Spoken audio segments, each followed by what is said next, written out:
4 জুলাই ক্ষমতাসীন কনজারভেটিভদের নীল রঙের মুখোমুখি হবে লেবারের লাল রং। নির্বাচনে জেতার জন্য দল দুটিরই কেবল বাস্তব সম্ভাবনা রয়েছে, তবে যুক্তরাজ্যের রাজনৈতিক প্রক্রিয়ার আরও ছোট দলগুলোর বিভিন্ন রঙের সমাহার রয়েছে। লিবারেল ডেমোক্রেটদের রং হচ্ছে কমলা, রিফর্ম ইউকের রং হচ্ছে ফিরুজা, আর গ্রিন পার্টির রং হচ্ছে সবুজ। স্কটিশ ন্যাশনাল পার্টি হলুদ রং ব্যবহার করে, যেখানে উত্তর আয়ারল্যান্ডের সিন ফেইন এবং ওয়েলসের প্লেড কিমরি প্রায় কাছাকাছি সবুজ রং ব্যবহার করে। লাভরা বিশ্ববিদ্যালয়ের রাজনৈতিক যোগাযোগের অধ্যাপক ডোমিনিক রিং বলছেন যে যদিও পুরনো এবং প্রতিষ্ঠিত দলগুলো প্রতিষ্ঠার সময় থেকেই এই রঙগুলোকে গুরুত্ব দিয়ে আসছে, তবে প্রচারণায় রঙের গুরুত্ব প্রযুক্তি এবং বিজ্ঞাপনের উন্নতির সঙ্গে 1950 থেকে 1970-এর দশকে বিকশিত হয়েছিল। তিনি ব্যাখ্যা করে বলেছেন যে রঙিন টেলিভিশনের প্রবর্তনের সাথে সাথে বিজ্ঞাপন শিল্পে বড় ধরনের পরিবর্তন আসে, তাই রং এবং আরও উদ্ভাবনী নকশাগুলো গুরুত্বপূর্ণ হয়ে ওঠে বিজ্ঞাপনের জন্য। এই সময় দলগুলো বার্তা সরলভাবে তুলে ধরা শুরু করেছিল। সাধারণ ব্র্যান্ড স্বীকৃতির বাইরেও বিভিন্ন রং দীর্ঘদিন ধরে বিভিন্ন মূল্যবোধ এবং মতাদর্শের সাথে যুক্ত। যেমন হলুদ সাধারণত উদারতাবাদ, কালো অরাজকতা বা ফেসিবাদের প্রতিনিধিত্ব করে। বিশেষত ব্রিটেনে 1920 এবং 1930-এর দশকে ব্রিটিশ ইউনিয়ন অফ ফেসিস্টসের অনুসারীরা ব্ল্যাক শার্টস নামে পরিচিত ছিল। লেবার পার্টির জন্য শ্রমিক ইউনিয়ন, সোশ্যাল ডেমোক্রেট এবং ডেমোক্রেটিক সোশ্যালিস্টদের জন্য সঙ্গে মৈত্রীপূর্ণ একটি দলের জন্য লাল রং ছিল স্বাভাবিক পছন্দ।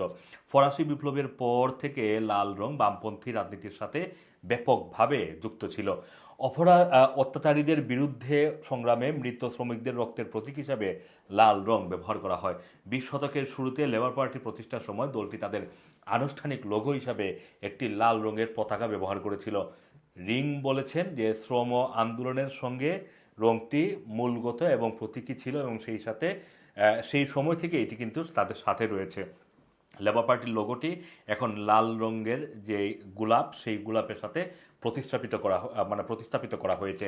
অন্যদিকে কনজারভেটিভ পার্টি ঐতিহাসিকভাবে যুক্তরাজ্যের পতাকার 3টি রং লাল, সাদা এবং নীল, এই 3টিকে গ্রহণ করেছে। সম্ভবত এটি ব্রিটিশ মূল্যবোধের রক্ষক হিসাবে নিজেদের প্রচারের জন্য দলটি এই রং বেছে নিয়েছে। এই 3টি রঙের মধ্যে আল্ট্রামেরিন নীল এর প্রধান রং হিসেবে আবির্ভূত হয়েছিল, যদিও দলের বর্তমান গাছের লোগোটি পূর্বসূরিদের তুলনায় ফ্যাকাশে। ঐতিহ্যগতভাবে সবচেয়ে ব্যয়বহুল রং হিসাবে নীল রং দীর্ঘদিন ধরেই ধনসম্পদ এবং রক্ষণশীলতার প্রতীক হিসাবেই বিবেচিত। ছোট দলগুলোর মধ্যে রং পছন্দ কখনো কখনো তুলনামূলকভাবে সরল ছিল। গ্রিন পার্টির পরিবেশবাদের সঙ্গে স্পষ্ট সংযোগের কারণে সবুজ রং ব্যবহার করে, অন্যরা আরও বাস্তবিক ছিল। উদাহরণস্বরূপ বলা যায় যে লিবারেল ডেমোক্রেটদের কমলা রং, যা তৈরি হয়েছিল দুটি দল থেকে, লিবারেল পার্টি হলুদ এবং সোশ্যাল ডেমোক্রেটিক পার্টি, যা তখন লেবার পার্টির লাল রঙের সঙ্গে যুক্ত ছিল। 1980-র দশকে শুরুতে এই দলটি বিচ্ছিন্ন হয়েছিল লেবার পার্টি থেকে। তবুও যুক্তরাজ্যের বৃহত্তম তৃতীয় দল লিবারেল ডেমোক্রেটদের 2019-এর নির্বাচনের আগ পর্যন্ত কমলা রঙের আরেকটি সুবিধা ছিল, এটা অন্য কোনো দলের দ্বারা দখল করা হয়নি। 1970-এর দশকে স্কটিশ ন্যাশনাল পার্টির গুরুত্ব বাড়ার সঙ্গে সঙ্গে সংঘর্ষজনিত হলুদ রং থেকে সরে এসে লিবডেমদের থেকে নিজেদের আলাদা করা সহজ হয়ে যায় তাদের জন্য। 1990-এর দশকে সংক্ষিপ্ত সময়ের জন্য সক্রিয় রেফারেন্ডাম পার্টি মানে গোলাপি, ইউকে ইন্ডিপেন্ডেন্স পার্টি বেগুনি, এই রং হয়তো তাদের রাজনৈতিক বাজারে আলাদা করতে সহায়তা করে। কিছু রঙের ঐতিহাসিক সংযোগ আছে, কোনোটি মতাদর্শের সাথে অমোচনীয়ভাবে যুক্ত নয়, মানে তাদের যে রং সেটা তাদের মতাদর্শেরই বহিঃপ্রকাশ।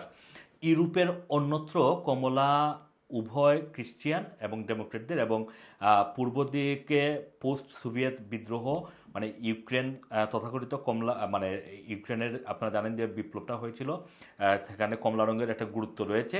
ইউরোপের অন্য দেশে ইসলামিক দলগুলোর পরিবর্তে পরিবেশবাদী দলগুলোর প্রতিনিধিত্ব করতে পারে সবুজ রং। বাদামি রঙের সাথে নাৎসি গোষ্ঠীর সাথে দীর্ঘস্থায়ী সংযোগ রয়েছে, এটি কানাডার মারিজুয়ানা পার্টির লোগোতেও স্পষ্ট। নীল এবং লাল যথাক্রমে ডানপন্থী এবং বামপন্থী দলগুলোকে প্রতিনিধিত্ব করে বলে সাধারণ ধারণা প্রচলিত রয়েছে, তাও কিন্তু সামঞ্জস্যহীন। যুক্তরাষ্ট্র ডেমোক্রেটরা নীল আর রক্ষণশীল রিপাবলিকরা লাল।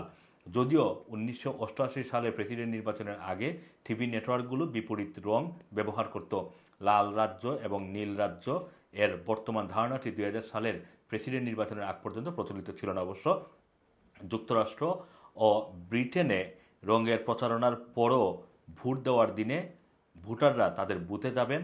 তাদের চূড়ান্ত এবং গুরুত্বপূর্ণ সিদ্ধান্তের জন্য বিভিন্ন রং প্রদর্শন করা হয় না, কারণ ব্যালট পেপারগুলো কালো এবং সাদা রঙে মুদ্রিত হয়।